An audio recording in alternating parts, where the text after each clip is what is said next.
Como introducción, hay que, a ver, nadie va a negar, digamos, la envergadura que supone, digamos, la transformación social y económica alrededor de lo que ha sido la expansión del sistema de educación superior.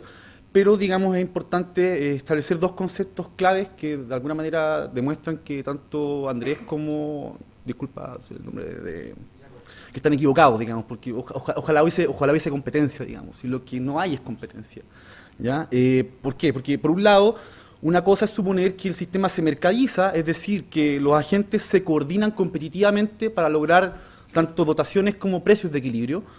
Y eso, digamos, alude un poco a lo que puede ser considerado como las reglas del juego en un sistema, digamos, o en un espacio donde no se regula, digamos, el intercambio ni la producción.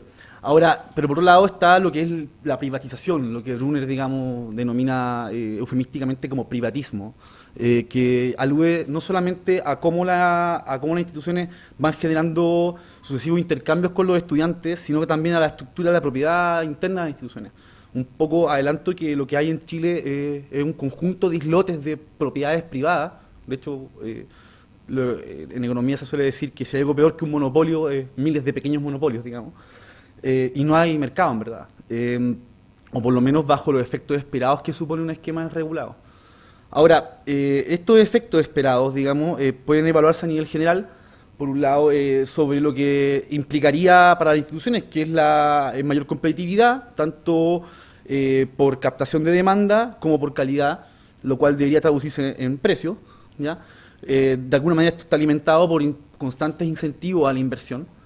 Y lo cual, digamos, después uno lo puede evaluar en dos de las grandes funciones que definen a la institución universitaria. Por un lado, a nivel de lo que es la investigación, esto debiera, digamos, devenir en una mayor producción de conocimiento, una suerte de carrera por la producción de conocimiento, pero sobre todo este conocimiento puesto en perspectiva de lo que es innovación y desarrollo, es decir, de cómo la actividad investigativa tiene cierto correlato con lo que es la dotación de mayor productividad a la economía en general. Y a nivel de la docencia, bueno, esto debiera impactar, digamos, por supuesto, en una expansión de la matrícula, lo cual, digamos, permite dotar de mayor capital humano agregado a la fuerza de trabajo, por ende hay un incremento de la productividad por el lado del trabajo, y esto debería también generar un incremento en los salarios a nivel general, por ende nivelando la cancha del mercado del trabajo hacia arriba. ¿Ya? Ahora, como bien comentaba Andrés, de alguna manera todo este árbol de efectos esperados se ven atravesados por dos preguntas importantes, que por un lado, si suponemos la existencia de lucro entre las instituciones, si basta, digamos, si el lucro es efectivamente o el interés de ganancia, digamos, es efectivamente un mecanismo que permite que las instituciones tengan incentivos para invertir más y mejor en la actividad en la que se supone que están compitiendo. ¿Ya? Por otro lado, respecto a la pregunta sobre si la educación es gratuita, pública y de calidad, una pregunta importante es sobre si se trata solamente de un problema de contabilidad pública o saldo de caja, ¿ya? Y de ahí un poco ver, digamos, qué es lo que efectivamente se quiere financiar. Ahora, los principales conceptos con los cuales clasificamos a las instituciones se sitúan en dos ejes. Por un lado, como se puede ver ahí, hay un eje que va de menos a más, no, bueno, en fin, que es control público. Ahora, nosotros cortamos por lo grueso y simplemente separamos CRUCH de no CRUCH, ¿ya? Eso, digamos, obviamente tiene un sesgo, dado que control público no es solamente la rendición de cuentas que las instituciones tienen que hacer a Contraloría, sino fundamentalmente las estructuras de gobierno interno, ¿ya?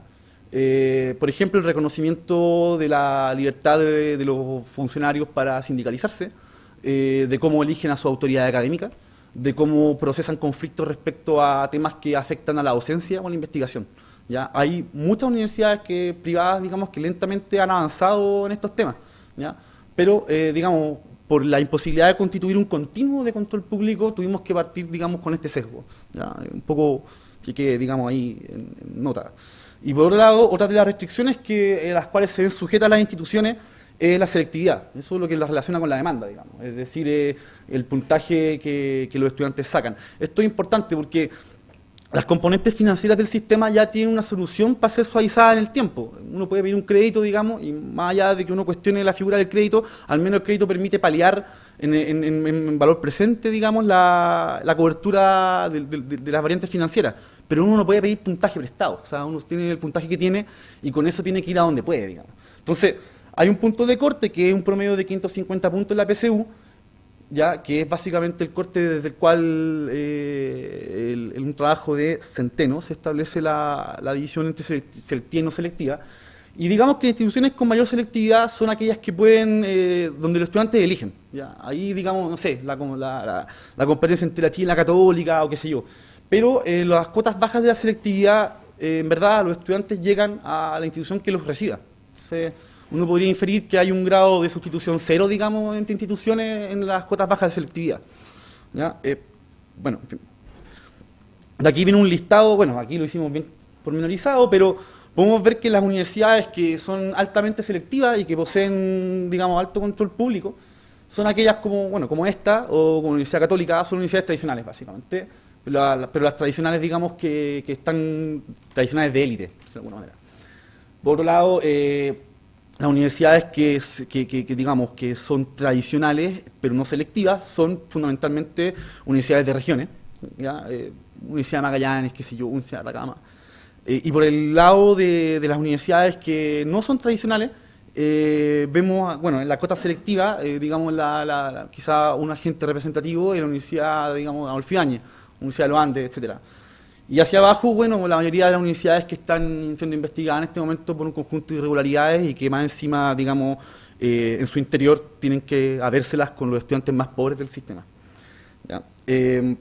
Ahora, en la dinámica de estos nichos institucionales, vemos que respecto al porcentaje total de instituciones, que no ha variado mucho después de la crisis asiática, casi la mitad de estas son instituciones no tradicionales selectivas, como la Universidad de las Américas, digamos. ¿Ya? Mientras que un tercio serían instituciones tradicionales de élite. ¿Ya? A nivel también de lo que es la captación de la matrícula por nicho, el 51% del total de la matrícula se ha movido fundamentalmente dentro de un eje no tradicional. ¿Ya? Si también lo vemos respecto de la participación sobre el total de ingresos que perciben las instituciones por matrícula de pregrado, sucede algo más o menos similar. Más de la mitad del total de plata que entra de lo que han tenido que pagar nuestros padres o nosotros mismos, digamos, para educarnos, son captados fundamentalmente por este tipo de instituciones. De ahí que este tipo de instituciones sean como el componente más dinámico del sistema de educación superior. ¿Ya? Ahora, vamos a abordar una de las primeras preguntas de esta investigación, es si efectivamente en un esquema, digamos, donde las universidades se comportan como fábricas de calcetines, digamos, tienen incentivo a la inversión y a la competitividad. Ahora, respecto de los elementos generales, la evolución de la matrícula en los últimos 50 años tiene una tendencia creciente previa a la mercadización. ¿Ya? De hecho, vean esos años problemáticos que están ahí a finales de los 60. El primer shock de matrícula en el sistema viene dado por la triplicación de la tasa de participación bruta del sistema durante el gobierno de la Unidad Popular, fundamentalmente por lo que fue el crecimiento de la Universidad Técnica del Estado. ¿Ya? Pasó de un 5% de las personas que tienen 18 y 23 años a un 15%. Eso da una tasa de crecimiento promedio del 24%. Esas cifras no las vemos sino hasta lo que fue el segundo shock de matrícula que deviene en universidades como la América. Y bueno, ahí uno puede establecer una primera comparación, digamos, sobre, digamos, las características de las instituciones que van promoviendo cada shock. Disculpen. La línea roja es básicamente una escala logarítmica que permite comparar magnitudes que son súper disímiles a lo largo de la serie. ¿Ya? De hecho, fíjense que ese como cachito que se forma por ahí por el 85 es justamente el primer impacto de la reforma del 81, y el primer gran levantamiento viene justamente a finales de los años 60. ¿Ya? De ahí un poco que cuando las personas hablan de largo plazo, hablemos en serio, digamos, o sea, porque no a largo plazo, los últimos 20 años, no, hablemos de los últimos 50. ¿Ya? Y de hecho en el mundo es una tendencia previa, independientemente del sistema de control de propiedad sobre instituciones. ¿Ya? Ahora, por otro lado también nos que venía comentando es que ustedes dos están súper equivocados, porque ojalá hubiese competencia, así pagaríamos menos. ¿Ya? Por ejemplo, en el mercado de tecnología hay una competencia. ¿Ya? Hoy en día, por ejemplo, es mucho más barato comprarse un notebook que alimentar a una familia. ¿Ya? Y eso implica que el mercado de tecnología es súper competitivo, súper dinámico, y el mercado de alimentos es medio extraño, digamos. Pero en fin. Ahora, eso se traduce en el hecho de que, bueno, de hecho Patricio Meyer decía, en un esquema desregulado, el precio contiene la totalidad de información del bien a intercambiar. ¿Ya?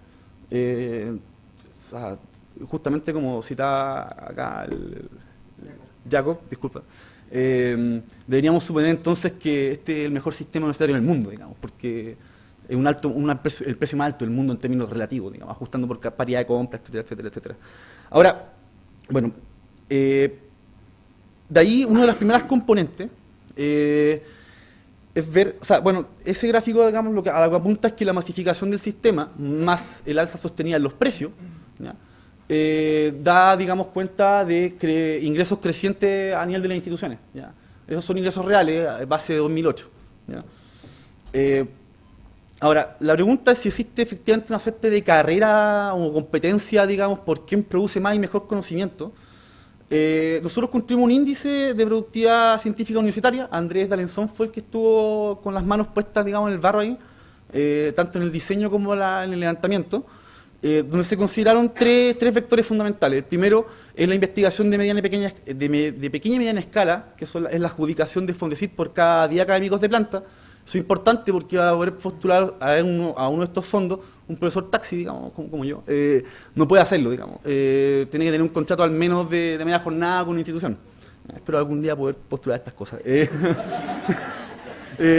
Por un lado, hay proyectos de gran escala, como los FONDEF, que implican relación, por ejemplo, con la empresa.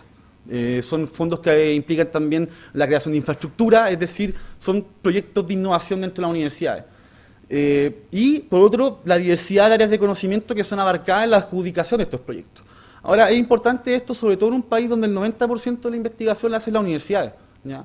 Esto de que las empresas son súper emprendedoras, que no sé, o sea, Steve Jobs y ¿cómo se llama? Y Bill Gates existen en Estados Unidos. Acá no hay ninguno de esos, digamos. Internet acá no lo trajo la SOFOFA, digamos, lo trajo la Universidad de Chile. De hecho, el profesor Piquer una vez me contaba de cómo la SOFOFA se le tiró encima, imagínense lo que debe ser eso, para poder quitarle la plataforma, ¿ya? De hecho, gran parte de las innovaciones que se han hecho, en verdad, las empresas no la han hecho. En fin, de hecho, si no fuera por el sistema universitario, probablemente este país tendría un nivel de producción de conocimientos como el de Haití. ¿Ya?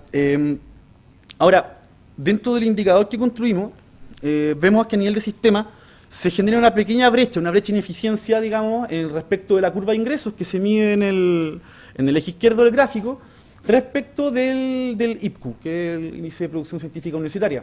¿Ya? Las tendencias, que son las líneas negras, digamos, marcan que progresivamente se va abriendo una brecha entre lo que se percibe y lo que se produce. ¿Ya? Ahora, esto igual hay que tener cuidado. Yo no quiero, digamos, sobregirarme con la interpretación de estos datos, dado que nosotros aproximamos lo que las instituciones hacen con lo que tienen de manera muy externa, digamos. No tenemos acceso al flujo de caja de las instituciones. ¿Ya? Ahora, si nosotros comparamos esta misma brecha dentro de las instituciones selectivas, es decir, las élites del sistema, ¿ya? Tanto en las tradicionales como en las no tradicionales, bueno, es bastante claro que, imagínense, instituciones tradicionales, que son digamos, súper burocráticas, súper lentas, tienen una curva de producción científica que está por sobre la curva de ingresos. Mientras la brecha en las instituciones no tradicionales de élite es una brecha, digamos, súper escandalosa. De hecho, la brecha de ingresos, o sea, la curva de ingresos de las instituciones de élite a nivel no tradicional es mucho más empinada. De hecho, duplican su ingreso en la serie evaluada, digamos, mientras los ingresos, digamos, de las universidades tradicionales tienden a permanecer, digamos, más constantes, ¿ya? Y a nivel de las instituciones de masa, vean que básicamente las instituciones, digamos, de masa no producen investigación, ¿ya?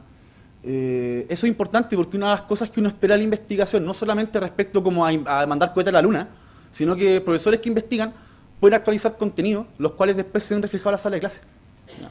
Eso es particularmente importante.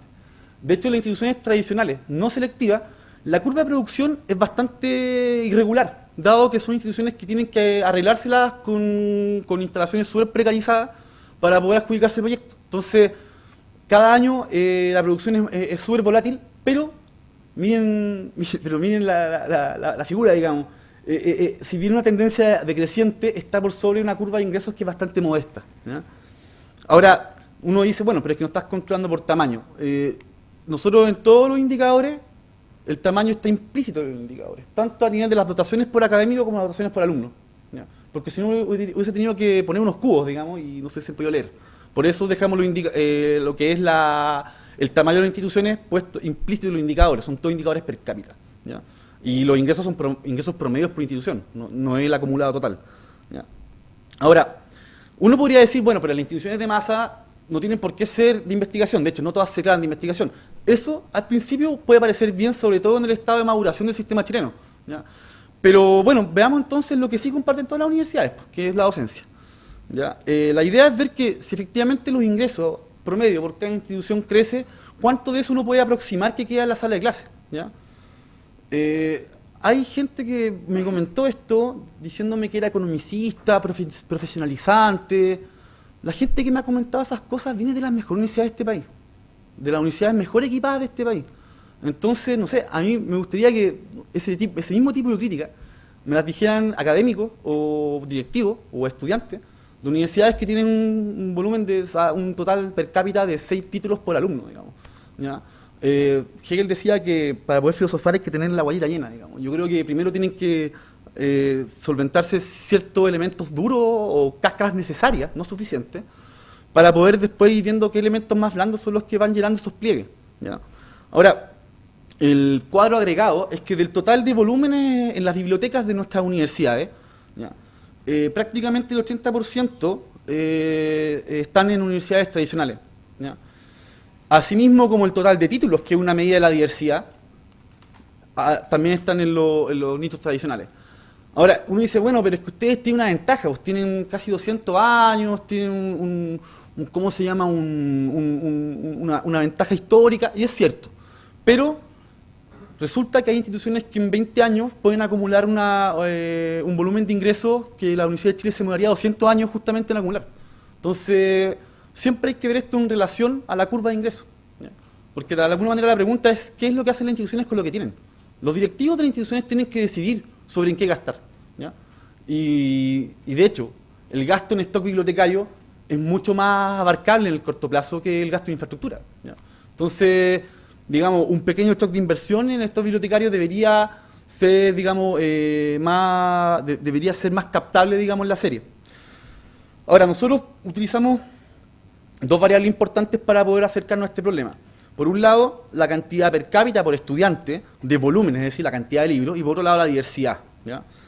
Vemos que las instituciones de élite, ¿ya? Es decir, las universidades como la Adolfo Ibáñez o la Universidad, digamos, de los Andes, fíjense, bueno, la misma curva de ingresos viene empinada, digamos, duplicando su ingreso en 7 años, y fíjense cómo se mantienen constantes las dotaciones por estudiante de los materiales básicos para la docencia. ¿Ya? Es decir, es alrededor de 12 libros por estudiante, no, perdón, 6 libros por estudiante, los que un cabro que paga aproximadamente 400 lucas mensuales, digamos, en este tipo de universidades percibe. Mientras que por el lado de las universidades tradicionales, si bien el stock bibliotecario se mantiene constante, la diversidad bibliotecaria es más fluctuante. ¿Ya? Y de hecho la curva de ingresos está como al medio. Entonces, uno podría, digamos, aventurar que en instituciones con mayor control público hay una mayor preocupación, por decirlo de alguna manera, por mantener al menos digamos, una dotación alta per cápita de materiales que son básicos para la docencia. Nadie más decir que una universidad con más libros es peor que una universidad con menos libros. Porque detrás de un indicador tan sencillo, uno puede, digamos, inferir decisiones de inversión. O sea, yo tengo un monto de plata y digo, ¿qué hago? ¿O compro libros o me voy de vacaciones a las Islas Vírgenes? Digamos. ¿Ya? Entonces, en fin. En las instituciones de masa esto es dramático. O sea, vemos que hay 2 libros por estudiante en las instituciones de masa, que son las que albergan en su interior a los estudiantes más pobres del sistema. Uno debiera decir que es justamente donde se requiere mayor inversión para poder nivelar. Yo sé que eso es muy difícil, ya hay sistemas de propedéutico, etcétera, etcétera, etcétera. Es súper complicado, pero al menos, no sé, yo creo que uno va a una sala de espera, a un ISAPRE, y encuentra mayor diversidad bibliográfica. O sea, tanto lo que es la diversidad de los títulos como es la cantidad de estos per cápita. ¿Ya? Y vean cómo las instituciones tradicionales no selectivas nuevamente intentan como resistir un poco las condiciones bastante precarias de financiamiento para poder mantener la disposición del stock bibliotecario para sus estudiantes. Ahora, por otro lado, respecto de la estructura de los recursos humanos... 20 minutos. ¿Ah? 20 minutos ya. Ya. Bueno, me salto esto entonces. A ver, vimos dos variables. Por un lado, la razón académicos planta por hora, para ver, digamos, el grado de flexibilización de las plantas docentes. Y por otro lado, la razón de académicos posgrado sin posgrado, para ver, al menos de manera bastante agregada, bastante gruesa, sin pasarse más películas, el grado de calificación de la fuerza de trabajo al interior de las universidades. Bueno, vemos que las brechas de ineficiencia, de alguna manera, tienden a perpetuarse cuando hacemos control por selectividad. O sea, aquí, si uno hiciera un modelo de estimación, lo más probable es que la diferencia por el control público explica mayor parte de la varianza de este tipo de indicadores que la existencia de selectividad. ¿Ya? Bueno, me salto esto un poco para ir al tema de la gratuidad. Una de las preguntas importantes, o sea, el primer mito es que uno va a trabajar lo que va a estudiar, ¿verdad? Es decir, que hay una suerte de inteligencia intermercado. El mercado del trabajo demanda capital humano, ¿ya? Y la oferta de capital humano, que en este caso son las universidades, que proveen de capital humano, recibirían esa señal y, por efecto, digamos, mágico, deberían ser capaces de autorregularse, ¿ya? Respecto a las carreras que ofrecen y a la matrícula que ofrecen en esas carreras. ¿Ya? El hecho uno es que mientras la cobertura de la educación superior crece, la capacidad que tiene la matriz productiva de absorber a estos nuevos profesionales se mantiene constante. ¿Ya? El hecho dos es que este subempleo profesional es bastante dramático entre quienes no han terminado su educación superior, que todo esto es la mitad de los que ingresan. ¿Ya? Ahora, respecto al hecho uno, que el sistema no es que crezca, sino que está engordando, porque hay una brecha en la cual, digamos, el sistema está metiendo más profesionales que los que la economía es capaz de absorber. Esa es la tasa de crecimiento de la fuerza de trabajo con educación superior y, bueno, la curva azul es la tasa de crecimiento de la matrícula de educación superior. Ahora, ¿qué es lo que es el subempleo técnico profesional? Ya, el porcentaje de trabajadores que teniendo estudios superiores no se desempeñan labores propias de su oficio. Ya. Esto lo utilizamos con una recodificación de la CIUO, que es la Clasificación Internacional Uniforme de Ocupaciones, donde las glosas que tienen mayor presencia técnico-profesional son, bueno, las que están ahí expuestas. Y bueno, los demás son oficios que no tienen alta presencia técnico-profesional o directamente son, digamos, trabajos no calificados. Ahora, cuando analizamos las tasas de subempleo en los últimos 20 años en la serie de la CACEN, ¿ya? Vemos que estas se mantienen constantes, con excepción, digamos, de algunos saltos cíclicos, justamente la crisis asiática, el de subempleo se dispara. Técnicos y profesionales que saben a vender seguros para poder parar la olla, básicamente. ¿Ya? La línea roja considera solamente a aquellos que no terminaron la educación superior, la curva azul es el agregado, todos los que pisaron el sistema, ya sea terminando o no, y la verde es quienes, digamos, teniendo su credencial, no encuentran un trabajo, digamos, en lo que estudiaron. ¿Ya? Si bien tanto la tasa agregada como la tasa con credencial se mantienen relativamente constantes en el tiempo, lo dramático es justamente que ellos no terminan, ¿ya? Que es una tasa creciente. Ahora, respecto que el mercado del trabajo premiaría el esfuerzo de quienes estudian, ¿ya? Hay tres hechos fundamentales detrás de este mito. Uno, que efectivamente pasar por la educación sí, efectivamente implica mayores ingresos, pero entre quienes han pasado, los ingresos son altamente heterogéneos. ¿Ya? No existe un paraíso de profesionales, de pares, por decirlo de alguna manera, en términos del mercado del trabajo. Y dentro de esa heterogeneidad, quienes no pudieron terminan acercándose en términos de su salario a quienes nunca han pasado que a quienes terminaron. ¿Ya? No es que estén al medio, no, están mucho más cerca. Bueno, el primer hecho efectivamente es que la torta es más grande. ¿Ya? Efectivamente hay una diferencia del orden de casi 3 veces, ¿ya? El salario promedio entre quien ha pasado alguna vez por la educación superior y quien nunca ha pasado. ¿Ya? Nosotros también construimos lo que se llama el ratio 95-5, que es básicamente el ingreso del 5% más rico por el 5% más pobre, y de ahí uno obtiene un número. Ese número indica cuántas veces gana más el rico que el pobre, digamos. Eso permite medir heterogeneidad de los ingresos al mismo tiempo que permite medir desigualdad. La desigualdad en el mundo de quienes han pasado por la educación superior es mayor que quienes no han pasado, al mismo tiempo que se mantiene constante, mientras el mundo, digamos, de quienes no han pasado tiende a ser más homogéneo, es decir, son todos igualmente pobres, por decirlo de alguna manera. ¿Ya? Ahora, si nosotros metemos la lupa y desagregamos a quienes han pasado por el sistema, pero lo desagregamos por quienes terminan y quienes no terminan, vemos que efectivamente el salario promedio de las personas que no han terminado, si bien está hacia el año 2011 100.000 pesos arriba, digamos, un poquito más de 100.000 pesos arriba de que nunca ha pasado, está muy por debajo de quienes terminaron, ¿ya?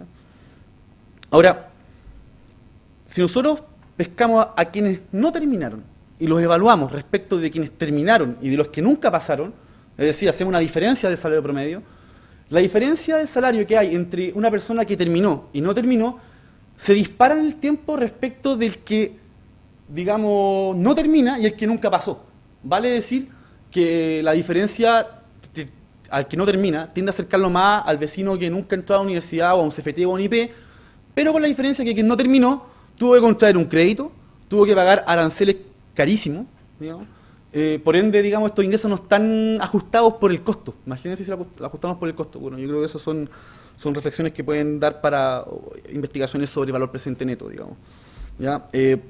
Y si damos otra vuelta de tuerca acerca de la desigualdad de los salarios, vemos que los que terminan y los que nunca han pasado tienen una pendiente negativa, es decir, tienden a homogeneizar su ingreso, a pesar de que quienes terminan tienen, digamos, una relación rico-pobre mayor que los que nunca han pasado, pero quienes no terminaron disparan su índice de desigualdad y también son bastante volátiles, digamos, es decir, es un mundo al cual todavía no se le da mucha forma, ¿ya? Ahora, de aquí un poco un par de conclusiones importantes sobre el tema, es que, por un lado, el hecho de que solamente existe propiedad privada, no existe un mercado, ¿ya? Yo creo que hay que empezar a decir las cosas por su nombre, digamos. Ojalá hubiese un mercado, al menos, digamos, ¿ya? Ojalá, digamos. Y por otro lado, bueno, un ministro de Educación que lo dijo, digamos, no fui yo, dice que las universidades con fines de lucro nunca van a ser buenas universidades. Por otro lado, que la gratuidad, en este contexto que acabamos de exponer, ¿ya? No puede ser, digamos, llegar y financiar el total de los costos del sistema, aunque sea por un impuesto progresivo a los profesionales. Porque en verdad, si bien eso puede paliar en el corto plazo problemas relativos a la carga de costos de las familias, en el largo plazo vamos a tener una matriz productiva llena de grasa, básicamente, ¿ya? O sea, por mucho que la educación sea de mala calidad, hoy en día contamos con la fuerza de trabajo más calificada de la historia de este país, ¿ya? Y yo creo que, bueno, las decisiones a nivel político y económico que han configurado la forma y el cómo se produce y el qué se produce, no han aprovechado bien incluso eso que nosotros creemos que es tan malo, pero que igual es mejor que lo que vieron nuestros abuelos, ¿ya? Muchos de nuestros abuelos ni siquiera terminaron la básica, ¿ya? Y muchos de nosotros ya terminando la media podemos tener la oportunidad, aunque sea de manera espuria, digamos, de acceder al sistema de educación superior, pero aún así la matriz productiva es incapaz de absorber eso, ¿ya? ¿Ya? ¿De aquí qué? Hay una cuestión importante, hay un mito importante que romper acá. La reforma del sistema educativo, por un lado, si no dotan de autoridad efectiva respecto al control de las asignaciones que las instituciones hacen respecto a su demanda, digamos, va a ser lo mismo que el sistema escolar, que básicamente es meter plata, para que el 80% de tus resultados se expliquen de la familia donde venís, digamos, ¿ya? Entonces, si no hay control efectivo, digamos, sobre ese tipo de asuntos. Tampoco estoy hablando de que aquí haya una expropiación masiva, ni controles de asignación óptima con la Unión Soviética, no. Estoy hablando de algo un poco, digamos, estoy hablando de algo razonable, digamos, que tiene que ver con que a esta gente se le tiene que cagar la fiesta alguna vez, digamos. Y por otro lado, el hecho de que justamente la envergadura, la importancia económica y social que tiene la educación superior, a diferencia de la educación superior en la que estudiaron probablemente el rector y el profesor acá, antes, para el 5% de la matrícula, para el 5% de la tasa de cobertura, bastaba con hacer una reforma en Mineduc, ¿ya? Pero dado que ahora es tan importante, tanto para el mercado del trabajo como para la matriz productiva, sin un set de reformas complementarias, no vamos a saber, ya, incluso, financiemos el sistema, digamos, pero esos trabajadores, ¿a dónde van a llegar? Ya, hagamos una reforma a los fondos concursables, fondos decir que se lo ganan siempre las mismas universidades. Pero todas esas investigaciones terminan en un anaquel, en alguna oficina pública, y nadie sabe qué pasó con eso, digamos. Entonces, si no hay, si en el largo plazo, o sea, ya que estamos hablando de desarrollo, largo plazo, bla, bla, bla, bla, si se supone que queremos ver el Chile de los próximos 40 años, si no hay una reforma al Sistema Nacional de Innovación, si no hay una reforma al mercado del trabajo, digamos, a lo que son los componentes de negociación colectiva, muchos de estos profesionales ni siquiera son asalariados, digamos. bueno, yo creo que Marco tiene más elementos para poder, digamos, poner esto. Pero fundamentalmente la idea es que si efectivamente se está generando un forado, digamos, alrededor del sistema, la capacidad de echarle tierra a ese hoyo, digamos, hace falta bastantes palas, digamos, no solamente hacer unos ajustes en la DIESUB o una ley de o un proyecto de ley de acreditación que como estaba formulado, en verdad, personalmente a veces prefiero quedarme con el anterior, digamos. Eso. Bueno, eso fundamentalmente. Gracias.